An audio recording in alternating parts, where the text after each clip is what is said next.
Hey guys, how's it going? Danny Fitzy here, and today I am back with another build guide slash overview. The reason why I didn't do any last league and the reason I haven't done any recently is because I haven't been streaming that much, and usually I make these as part of like the stream, so people have a video to go to if they want to learn more about the build. They don't want to hang around asking questions or whatever, or they want more information. Obviously, I can't give all the information on stream when people are just asking questions, or we'll be there literally all year. So, I like to make these videos. I haven't been streaming recently, but hopefully in like a week or two I'm going to start streaming again regularly, but I'm not making any promises on that. I've got quite a new rig, got a 3070 and a new Ryzen in there, so did a few test streams, things ready to go, so obviously hopefully we'll be getting back into that. But I thought it'd be worth chucking this video out there now anyways, because I think this is a really solid build that I think some people will find some joy in, especially in the current PoE environment of being nerfed into the ground, per se. I don't want to get into the whole controversy about the actual league and the patch itself, but let's just say this was the second character I rolled, and it has been an absolute dream to play. Haven't even died that many times. 26 on softcore is a pretty solid number when I'm level 94. So it's already almost one of my highest level characters because it doesn't die that much. And that is because it's a full dodge evasion build. That and block seem to be extremely powerful now at the moment, since we've been our power's been gutted a bit, and obviously mobs are even more scarier because they're living longer. And as you know in PoE, there's nothing scarier than a juice rare in a map with map mods, Cyrus influenced shit going on, aura stacking. You can randomly get one shot on most builds that don't have any sort of way of just completely negating that damage, i.e. dodge or block. And we're not even full dodge or block, we only have 55, and then this goes up to cap when we have elusive, but obviously ramps down. If you don't know what elusive is, I'll explain it later. But we've got all the tricks, we've got a decent amount of evasion, we've got some dodge here and there, we got a bunch of dodge on the tree. Bit of evasion on the tree, obviously enough life to take a hit. We got wind dancer, so when we do take a hit, we are reducing that damage even further, so we don't get one shot randomly. Still can happen, but happens very rarely. And we're using the star conjures as well, which is not recommended, but even more tankiness for the the evasion based build. So I just want to start off with saying, if you're going to league, start with this or start this from scratch. I'd probably level up with maybe another skill or something a bit smoother. It's entirely up to you. It can be a little bit rough. I leveled it with twink gear or leveling gear, and it was fine. It popped off quite hard actually towards the end, especially when you start getting your ascendancies. But I've heard that leveling it up from scratch is not the greatest experience because it is a strike skill at the end of the day. And the only reason it doesn't suck balls is because it doesn't really act like a strike skill because of all the projectiles you can shit out and stuff like that. If you don't know, in PoE, strike skills, unfortunately, are probably one of the worst subset of skills just because of the way they play. It is almost like the opposite of how you want to play in PoE. You either want to be ranged, you either want to have totems or something where you can just run around dodging mobs and damage is going off by itself, i.e. brands and totems. You don't want to be in there like manually punching some dude in the face. You need big AoE, you need range, and you need to be fast. And sometimes most of the categories of strike skills don't fall into that. But there are a few outstanding strike skills, and lightning strike is one of them. It also has a Vial skill, which is really nice for extra boss DPS. So it's really nice for mapping, because at the end of the map you just drop a couple of those on the boss and you almost double your damage output. Which is also very strong because of the way lightning strike works with a additional strike or ancestral call, any of that additional strike, like little dudes you can get to spawn that also cast, when I say cast, attack the skill as well. You can basically line yourself up to hit both the hit and the projectiles. So if you don't know what lightning strike looks like, we're going to do a map anyway, but I'm just explaining some of the basics of the build. You obviously strike down. You can do this anyway. You don't have to hit a mob to send out projectiles, so you can play it ranged if you wanted to, although you're not getting leech if you're not hitting anything. Obviously if the projectiles hit something, you will get leech, as long as you have leech on your tree somewhere. And this is the MTX version. It has recently been reworked, so it actually looks pretty badass now. It kind of has these I think these are supposed to be like damaging the ground type thing, so it looks a bit weird on the celestial plane here, but it looks really sick, both. But we're going to be using the MTX since I bought it, so I'm going to use it. So we're just going to do a T16 underground Valdos here. We're not going to juice it too much because we don't want to be in there for, you know, for years, for ages, whatever the words are. Just to give you a quick showcase of how strong the build is. Hopefully I don't get randomly one-shot. Like I said, it's only happened like 20 times. The other 6 are probably just me being an idiot. But we go in there once we're ramped. Once we have our frenzies up. Fucking way! I should probably turn off my loop. Oh, that is a bit embarrassing. We're going to turn that down now. Oh shit. I have a loop film full of like sound effects of my mates saying dumb shit, and it's let's just say it's a bit silly to have it up on a random video. So as you can see, very quick. We have a lot of attack speed, so our whirling blades is almost damn instant, so it feels really nice. Obviously we can drop some Vile lightning skills every now and then, or we can save them just for tanky mobs like the Harvey that's going to be in here, that's over there. And we also have Fortify on our whirling blades, so we can keep that up. Probably want to keep that up as much as possible, especially in the higher tier maps. You can see, you can pretty much, with dodge and evasion, you can pretty much stand in anything. We have really good leech as well, so if we do ever get hit, I better pop my blood rage as well for even more damage. Don't really need it, but as you can see there, we took a big hit, but we're pretty much fine. We can take a hit here or there. There you go, look. I mean, you can play much safer than the way I'm playing. I'm playing pretty brain dead because I know the limits of the build, and I also want to get, you know, convey a certain play style that it can be like. You know, it is one of those more brain dead mapping builds, which is something that a lot of people like and prefer, which is why I think this kind of patch where we've lost a lot of our power has kind of made people mad. There's not as many builds where you know, it's a one button win, right? So as you can see, it's just shredding, right? Unfortunately, the boss on this map's a bit of a phasing boss, so I don't think it's worth going in there, but I think we'll do it anyway, actually, because I can show you the, if you've never used this skill before, you can see kind of how strong it can be in terms of single target. It's a little bit of a scuff setup in here just because of the layout of this zone. So normally you drop your vials and you stand about 2 characters lengths away. So as long as you see 2 of these beams coming down on you and the boss, it means you're in the right spot, look. So what's happening is the melee hit's hitting and my projectiles is also hitting. So these things I cast out myself.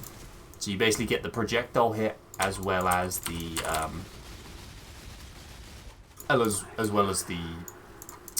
the melee hit, which is the beam that comes down and then it sends out the projectiles. So essentially you just want to line that up and you'll basically double your damage because we're also using point blank and things like that, so the projectile damage does help.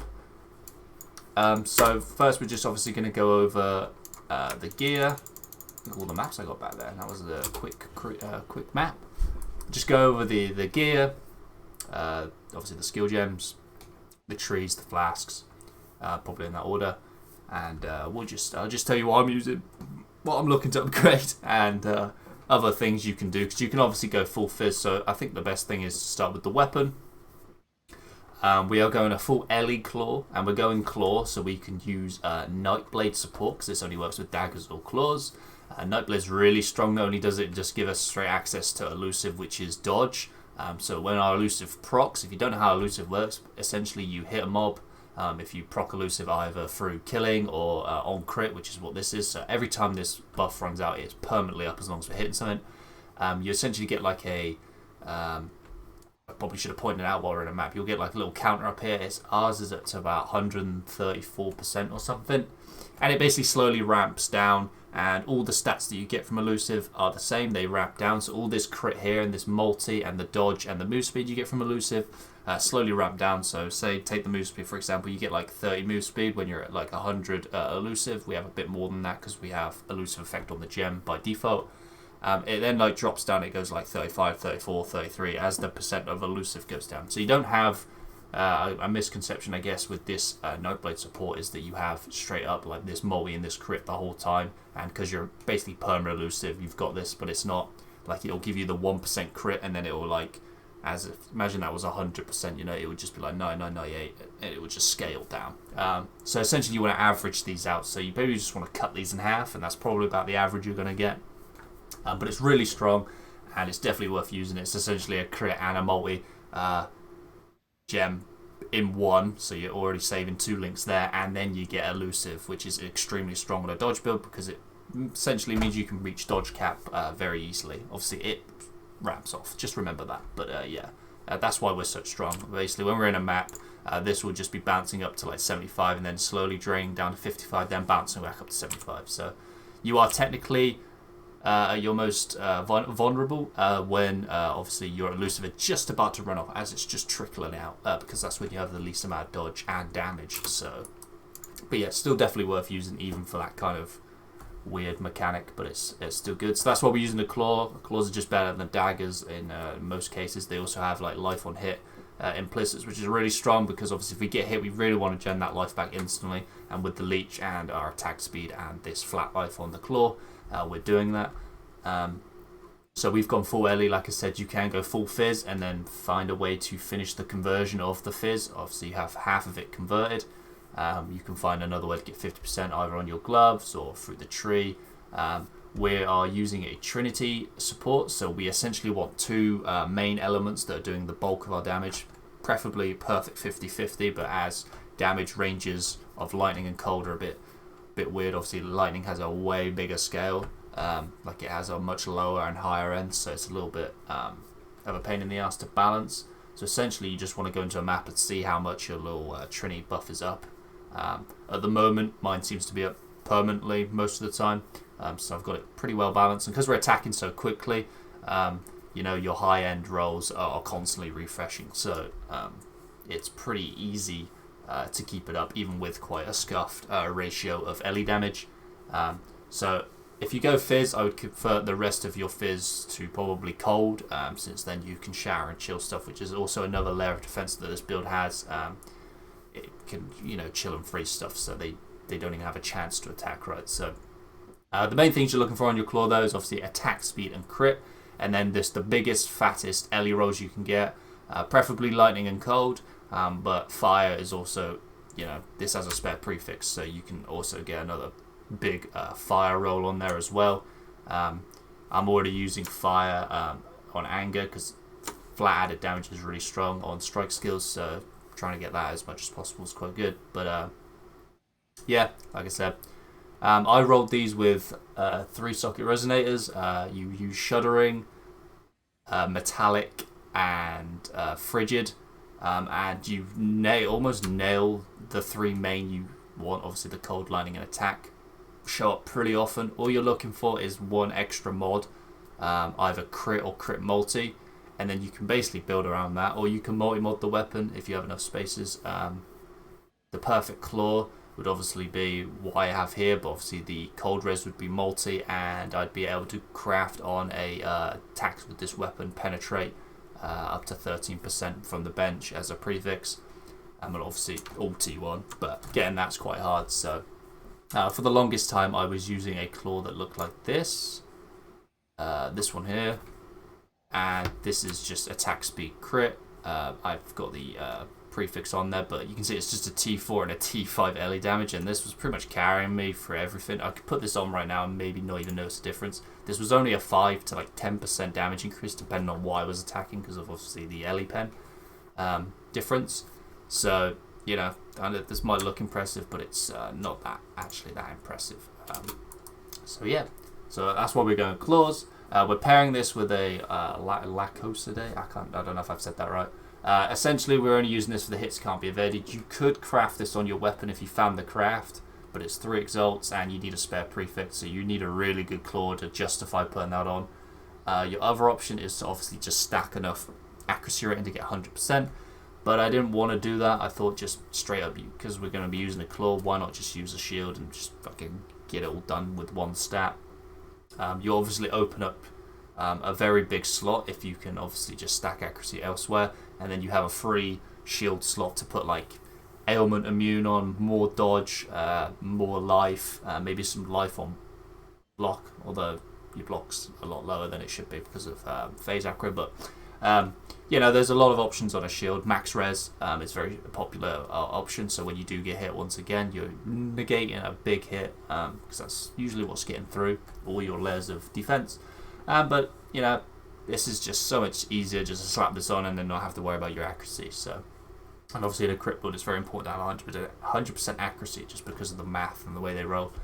Then we're using a Star Conjures. Very important you get the enchant for your clear, which is the Lightning Strike pierces 3 additional targets. If you don't have this, your clear is going to look a lot worse than what I just showed you.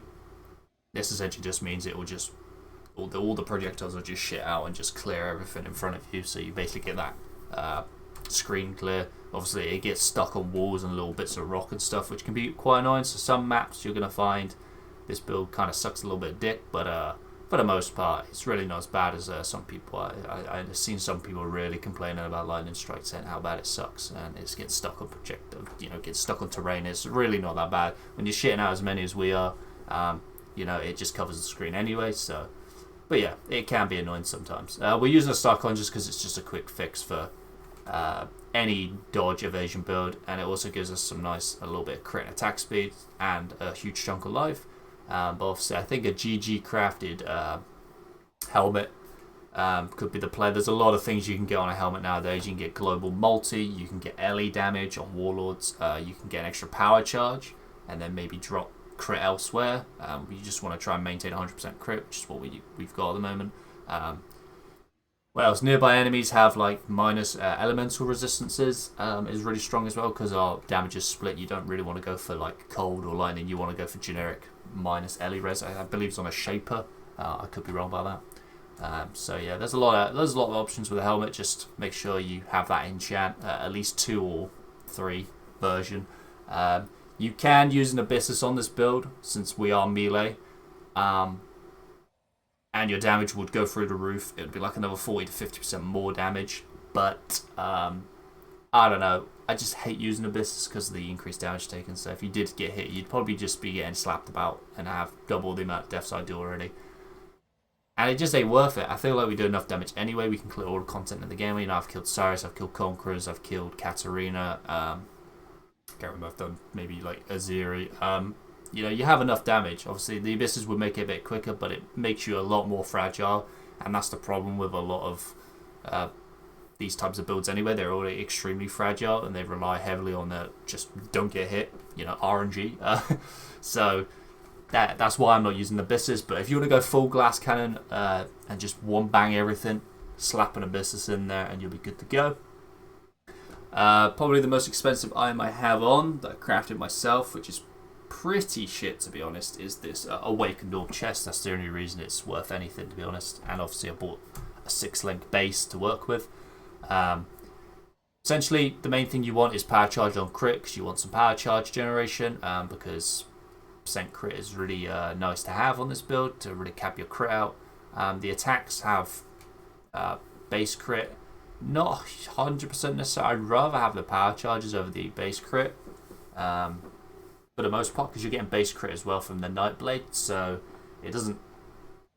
I don't know, I'd have to POB this, but I'm pretty sure you could probably have like an additional curse and maybe use like Sniper's Mark and probably do more damage, but those are the 2 main ones I'd go for if you want to just straight up get your crit cap as quickly as possible. And obviously on this chest you would obviously want some life and as much evasion rate as possible, and a chance to put on dodge as a prefix. You can get as a crafter the 10% there. That brings us, to our lovely 55 number here, because we get 15 from our Ascendancy, we get 30 each from here, and then obviously we have 10 here, and we're getting 10 from somewhere else, but I don't remember where it is. But and then with elusive, we are pretty much dodge capped at max elusive anyway. So yeah, there's a lot of things you can do on a chest. You could maybe go Explodey for some extra clear. Like I said, additional curse is very up there if you have a way of applying that other curse. because at the moment we've automated our Assassin's Mark on a ring. But yeah, I'd definitely look it up. There's probably millions of options. If you're using Abyssus, Fizz is extra. Fizz taken as like lightning might be a nice play as well to kind of nullify the effect of the Abyssus. But yeah, so that's our chest. You can obviously just slap in any old tabula rasa, to be honest, and this build still farms. Like I said, it's pretty strong. It doesn't require these kind of mad items, but like I said, I've been using this character for a while now, so my build's pretty decent.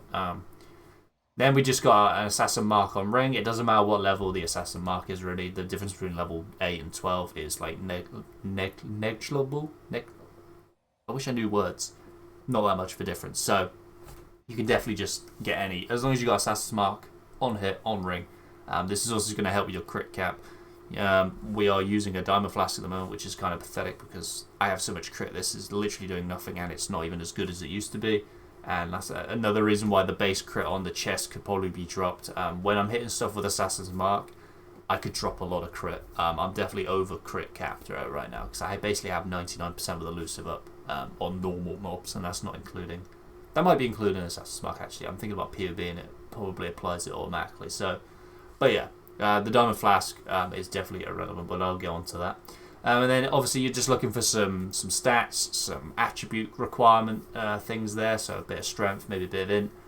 Then obviously life, resists, and then damage. I got double damage roll here. It's quite a nice ring, this one, to be fair, but obviously it could be a lot better.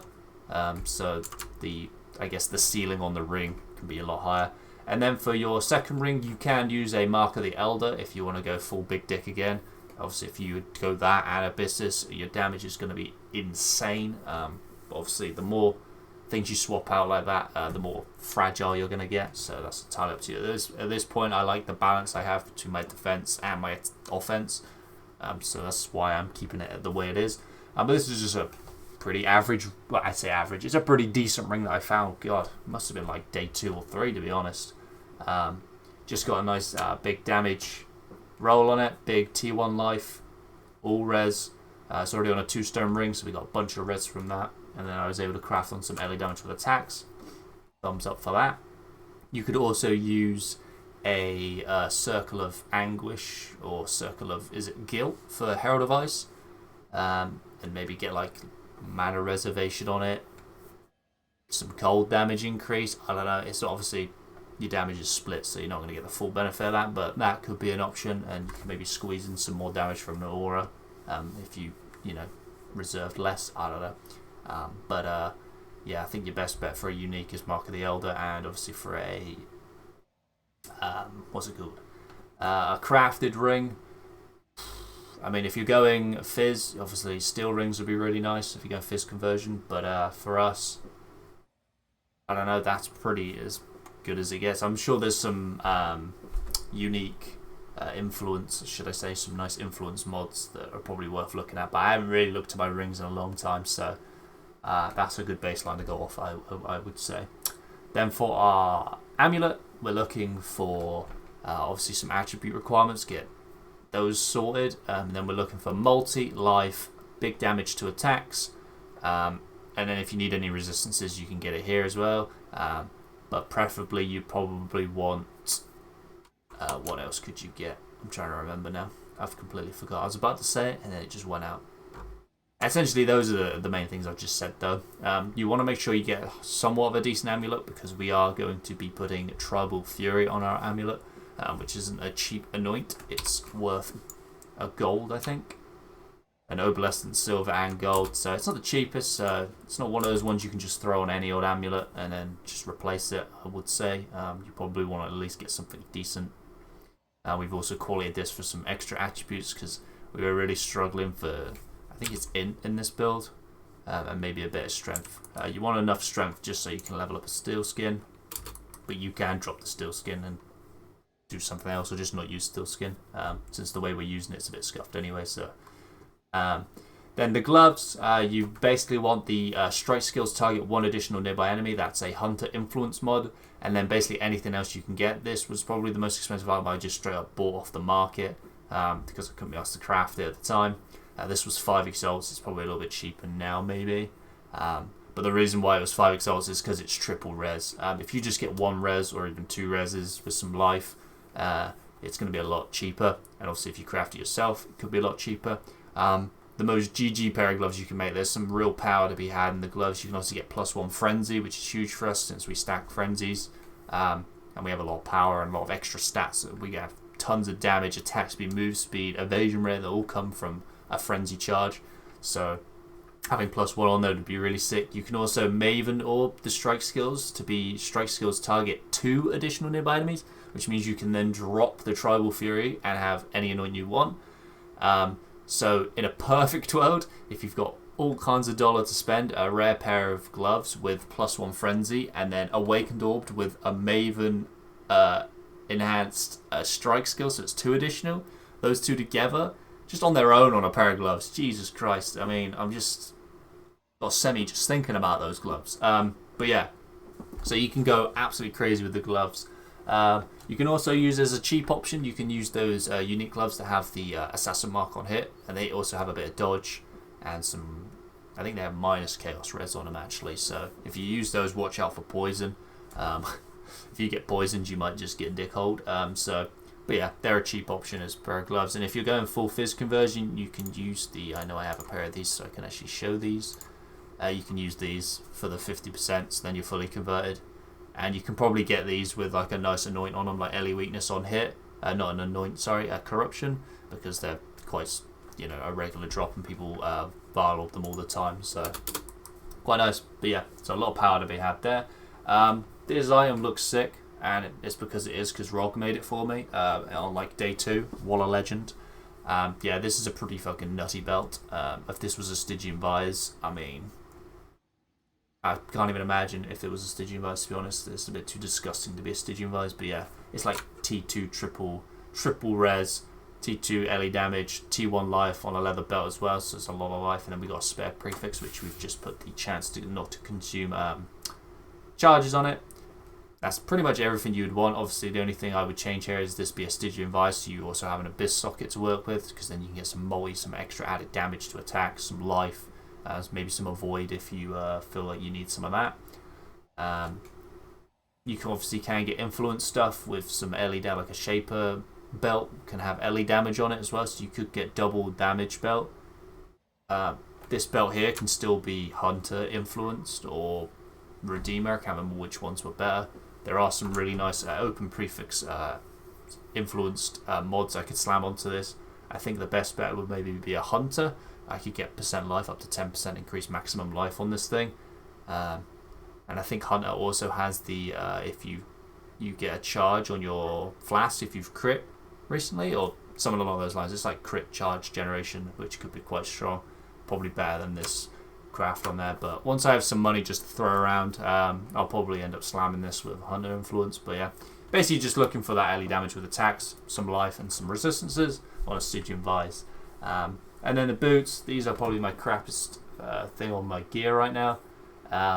They're just move speed, resist, life. They're not even, they're armor based boots. We probably want evasion. They have a shitty enchant on them. I think the best enchant would be damage pen if you haven't killed recently or whatever it is. Or I haven't, yeah, within 4 seconds. Yeah. Damage pen, and then there's also some increased attack and cast speed if you've killed recently, which would be pretty good. And then move speed, if extra move speed is always nice. Most of the enchants are pretty good, to be honest, other than a couple of them. You can obviously get some extra dodge as well on the enchants. In terms of the actual boot, you obviously want to have like 25, 30 move speed plus. Life resistances if you need them. And then in terms of big boy upgrades, obviously Tailwind is an extremely powerful upgrade to have on the boot. That's what I'll be going for. Tailwind is going to be like basically 10% more damage because it's action speed, so your attack speed is just going to be even that quicker.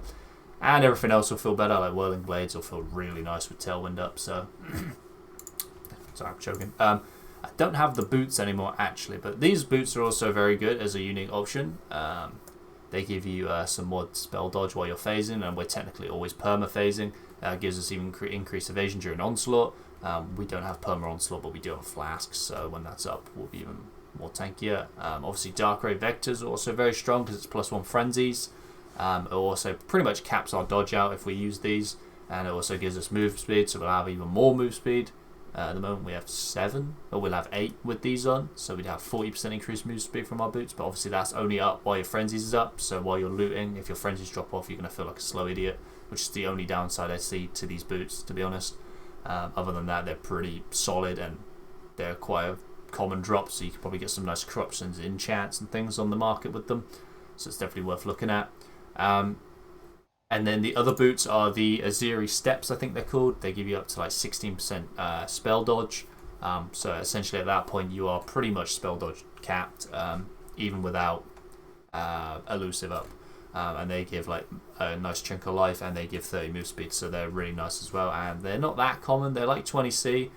They drop from Aziri, so doing these you can get them, and so they're not exactly that rare or elusive, so you can get some nice enchants and Vaal corruptions on them if you wish to do that. So there is a lot of room for min-max in there. And then for our flasks at the moment, I'll go over the gems in a sec, I'll just go for the flasks. Yeah, corrupted blood immunity on your health flask, you know, saves your ass all the time. We don't really need a diamond flask. With my current setup, I'm well over, well, I'm at basically 99% crit. So this is pretty much redundant. In a perfect world, I would use a wise oak and triple balance my resistances, or at least get my cold and lightning. They're 1 out, so if I balance these and then get a wise oak, which is my next upgrade after looking at my resistances, it would be probably worth. But obviously I'm going to swap gear out. I'm going to change the boots, definitely. I'm probably going to end up changing my amulet and my ring, and obviously roll in the chest as well. So these are probably going to get scuffed, so it's a bit of a pain in the ass for the wise oak. But obviously if you go full conversion and you're going to, like, say, just full lightning, all you need is your lightning to be way higher, and that's an easy swap.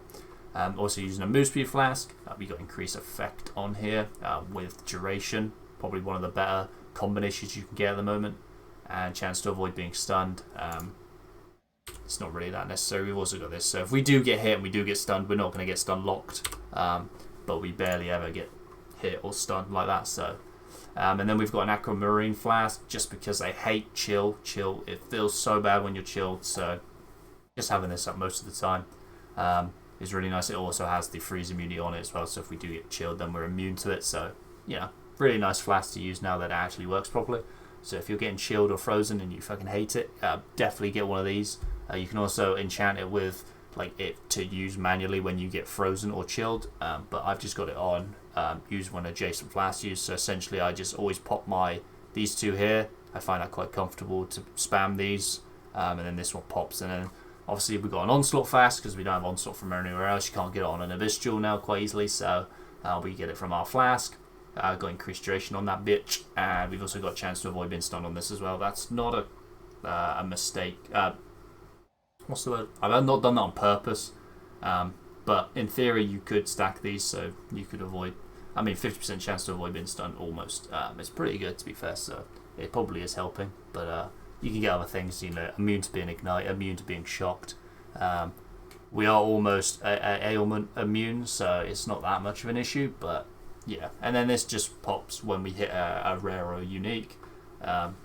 It's just quite a nice enchant, to be honest, because you don't have to worry about pressing it. Onslaught's quite nice because it gives move speed for mapping, but because we use whirling blades, we don't really need it up all the time. So it's really nice just to have that extra damage boost when you need it, which is when you're hitting a rare or a unique. So, honestly, you could probably put that on your wise oak or something. But yeah, if you don't know as well, the enchants for the flasks are now in here. So you can have them. You can have a full trade macro, full flask macro built into the game. You just have to put this on all your flasks bar one, and then have one that obviously procs them all. And then there's a lot here, like reuse at the end of flask effect, reuse when charges are full is essentially the same thing. Use when you're chilled. This is really nice for this one. Poison's probably really a good one to put on, because poison on this, and because of the new changes, poison ruins you if you have minus chaos res, which we do. So you have to be really careful for poison, especially in expedition where it says monsters hits always poison. that shit will eat your ass. I'm telling you now, if you've ever done Expedition, you wonder why you just keep instantly draining, even through like life flasks, and you're like, what the hell has he been hitting me? Probably poison doing that. It's pretty. I bricked a few logbooks with poison, so it's not fun terms. So the gem links. So our main damage is obviously a Varl, a lightning strike. You want to get the Varl because putting this down on the boss, or anytime you need burst damage, is essentially like almost like 50 to 100% more damage, depending on where you put it and how many times it hits. So it's definitely strong to have the Varl rather than any of the alt qualities, although some of them do have some nice quality of life, like extra proj and pierce. Then we've got increased crit. You can see we stack a lot of crit here, and this is a 2020 gem, so let's just fucking do it here for the boys. Oh, Pog 21, let's go. So yeah. Yeah, as you can see, we're stacking a lot of crit. That's the only problem with claws; they have really low base crit, so like 7.5 is like, well, actually 7.5 is alright. They start off with like 6, which is kind of meh, you know, when you think about some of the other stuff. But we're obviously we want to get 100% crit because that's where the big deeps is coming from. So then we're also using inspiration, which gives more damage, reduced cost, which is quite nice because our attack speed is very high. So when we're not actually hitting stuff, we will ourselves pretty much instantly. Obviously when we're attacking stuff, we can sustain that. As long as we can sustain it on a single target, it's good enough. And obviously this gives a bit of crit and it gives ele damage. Obviously Nightblade support, like I said, it's insane if you're using claws, and it's definitely worth maybe switching from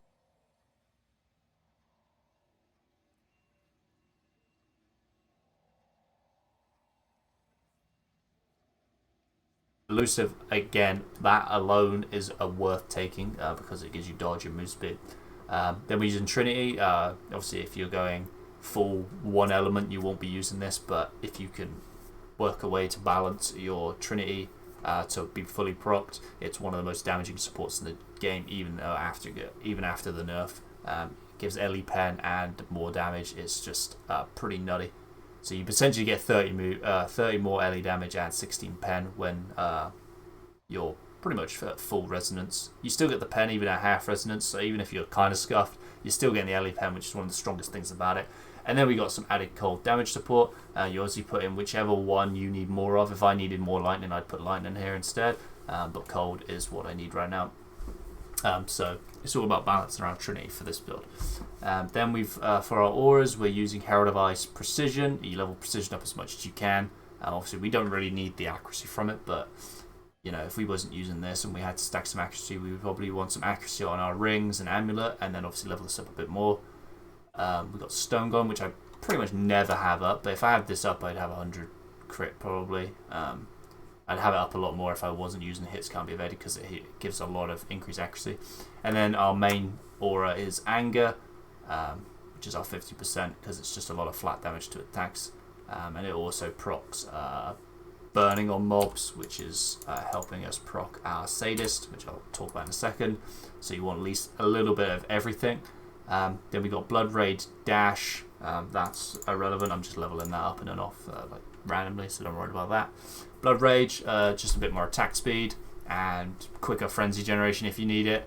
I very rarely have this up, and I don't really see the point. You could probably just drop this and, you know, have a good day.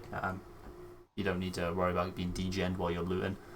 Dash is just because Whirling Blades doesn't go over like gaps and bits of terrain, so we use Whirling Blades for mapping. And then when we get to a spot we can't actually Whirling Blades through or over, we obviously use Dash. Down in our gloves, we have our Ancestral Protector, which is a more attack speed totem. So when we put this down, we get 20% more attack speed while it's active. Very nice boosted damage for bosses. It's also 4 linked up, so it does a bit of damage itself. As you can see, all my gems are like dinged. I should probably sort these all out. You can use multi-totems and use a War Chief and use a Varl War Chief and get even more melee damage. But if you have multiple Varl skills, they all stack into each other. So that means like your Varl Lightning is going to take longer to charge if, you know, they're all off cooldown at the same time. So I just haven't bothered. Like I said, the damage is more than enough right now, so I haven't felt the need to increase it further. But if you want to go big dick, multi-totems with Protector, the Ancestral Protector and War Chief, Varl War Chief will give you a huge burst of damage. Then our boots, we've got increased duration, cast damage taken, steel skin, and mortal cool. The steel skin is not part of the cast damage taken, it's level 20. It's on our right click, so it goes off on cooldown. It's just another like random thing that can be up to help you stop getting one shot every now and then. And then obviously a mortal cool procs if we get hit hard, and and we have mana to cast it, which is not all the time, which is why it doesn't proc very often, to be fair. But yeah, you could probably put life tap in here to avoid that. And then in our shield, we have Whirling Blades, faster attacks, fortify. This just means when we're dashing around, you're usually going to hit something while you're just dashing around like an idiot. And then fortify is just 20% less damage taken from hits, which once again stacks with like our Wind Dancer and all that. So when something does eventually get through all our defense, it doesn't do that much damage, in theory. Hopefully. Yeah. So yeah, that's all that. And then the tree's pretty standard. I was pathed all the way over here for Tribal Fury at one point, but once you can anoint this, you can cut this whole side of the tree out. You obviously want to be grabbing all your frenzy charges on the tree here. And then it's just a case of balancing it. There's a few things you probably definitely want to take, so we'll go through those first. Obviously, this Mark for Death, once you have Assassin's Mark on hit, or you're casting it yourself, definitely take this. This is built-in Culling Strike and more damage taken. Very, very underappreciated cluster there. I'm getting so dark right now. So we can see me again. And then we're using Wind Dancer, so we have less damage taken if we haven't been hit recently, but when we do eventually get hit, then we have a shit ton more evasion, so then we're less likely to dodge again. So it's kind of a pendulum that helps you stay alive in the dodge build, but obviously taking phase acro and acrobatics. Obviously taking most of the claw wheel, not this top half, because they're not really worth it for the 3 points. And we're also taking this bit up here, actually. It's quite a nice node here. People don't know there's a claw node here, and I didn't. I usually go over to Assassination, but this is a bit more efficient. It also gives us in and a chance to grab an extra power charge, since we have that generation on our chest, which is really nice. Obviously grabbing all the life, bits of life here. This also has a void on it, so you can get even closer to capping your avoidance. To ailments, if you want to go full ailment immune, you can get a shield with it on, and you can grab this cluster here, plus the 50% on your Ascendancy. You can get 100% ailment immunity. At that point, you're pretty much indestructible, to be honest. Even with 70% I've got now is pretty cozy. We take Point Blank because that does affect the projectile part of Lightning Strike, and you normally stood pretty close anyway, so you're probably getting like almost the full effect of that. In the perfect scenario, we take this because we're stacking frenzies, so once again our frenzies give us even more juice, so hence getting +1 on frenzy there. And if you got big dick money, you can get +1 frenzy rings, like the synthesized ones. And that's pretty much the essential stuff here. This here is essential as well, I would say. And then after you've grabbed most of the essential stuff, you can start picking stuff up like the jewel sockets and a cluster. The cluster, this is the main one you want to be looking for in your cluster, because we can do all of these. Essentially, if you crit with any type of the LE damage associated with its ailment, you will proc that, and so the only fire damage you need is anger to proc and ignite. You can literally just get it on a jewel if you wanted to, but we get all 3 benefits here. So we essentially get like, what is that, like 60% LE damage, I think, 45, 50, yeah, 60. And then we also ended up getting this when we crafted it, chance to blind nearby enemies when you use LE skill, which is quite nice quality of life.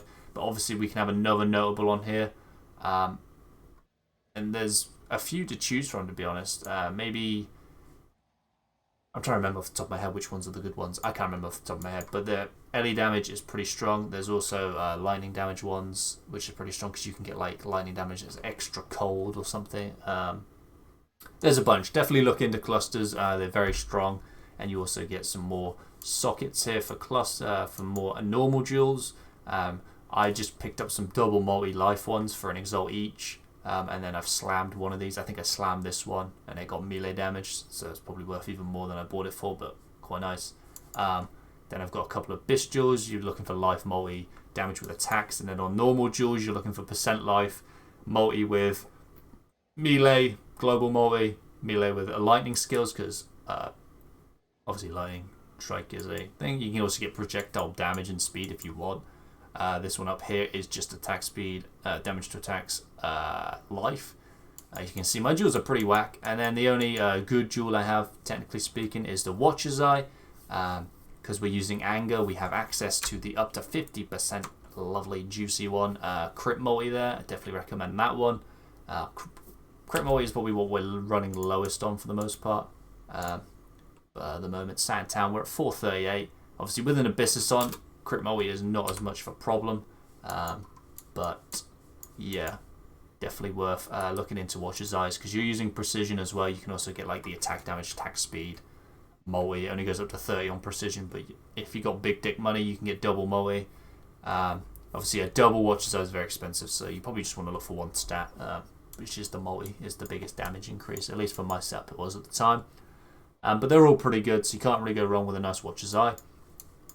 And then our Ascendancy, we're obviously a Raider, and we're just taking everything except the Onslaught Wheel. The Onslaught Wheel is decent, but the amount of benefit you can get from Frenzies by just investing a little bit into the Frenzies, like on the tree, obviously grabbing all the Frenzies, kind of outweighs Onslaught. The only good benefit about the Onslaught nodes is that you have perma Onslaughts, so even in town and when you're just looting, you have this like extra like 40 move speed or whatever it is. It's really nice. But yeah, Avatar of Veil is a must. Obviously this has given everything less chance to hit us. It's given exposure to all our elements that we're doing. And it's also given us 50% chance to avoid ailments while phasing. We have perma phasing from this node. This also gives us a shit ton of dodge, which is very strong. So this node is extremely strong. You could swap the Frenzies out for Onslaught and then drop the Frenzies on the tree if you really want to. You probably have the same result, just slightly different gear choices, I guess. But this is obviously giving us +1, and then this is just giving us so many benefits for having Frenzy charges up. But obviously that is the requirement, they need to be up. So obviously when they drop off, you know, you're losing the move speed, attack speed and stuff. But you know, when they really, the only thing that's annoying for is the move speed.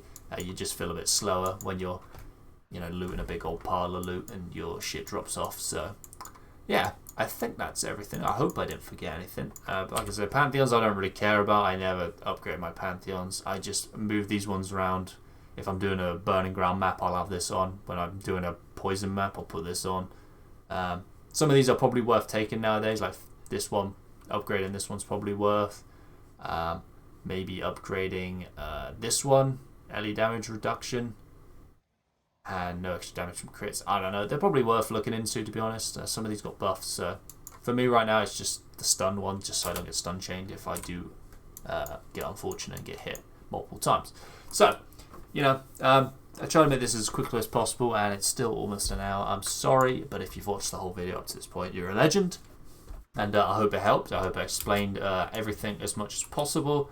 You know, like I said, I was trying to go as quickly as possible. I could sit here for another half an hour and talk about some things I've probably missed, but we'll end it here. So if you enjoyed the build, you know, give it a big thumbs up. And this is the POB, which you cannot see right now. So let me put on my main monitor. In POB right now, we're at about 850k melee hit part, and then 810k the projectile as well. This is not including the Val going off as well. This is obviously on this is on like Cyrus Shaper with just pretty much standard stuff on. So we always have power frenzies, and we've always done these ailments for the cluster. We are at 50 resonance. You know, they're usually about 10% shocked. It can be higher on certain mobs, which is pretty decent. Like I said, you know, you start slapping Abyssus on there, you start getting Tailwind boots. The damage kind of just skyrockets. So definitely a solid build. 10 out of 10 would play again. So I'll leave the POB down below so you can go check it out. It'll be a snapshot of what you've just seen now. I won't be updating it and all that crap. It'll just be what of my current characters. So if you want to get a baseline of what's going on, yeah. So you know, Twitch will be down below. Like I said, I should be streaming more often in like a week, but no promises. But that's the plan. And yeah. You know, I got a Static Strike build and a Winter Roar build on the way, so if they get anywhere decent, obviously I'll make quick videos for those. But yeah, thanks for watching. If you're still here, you're a legend, and I will see you in the next video. Peace out, everyone. Have a good day. Bye.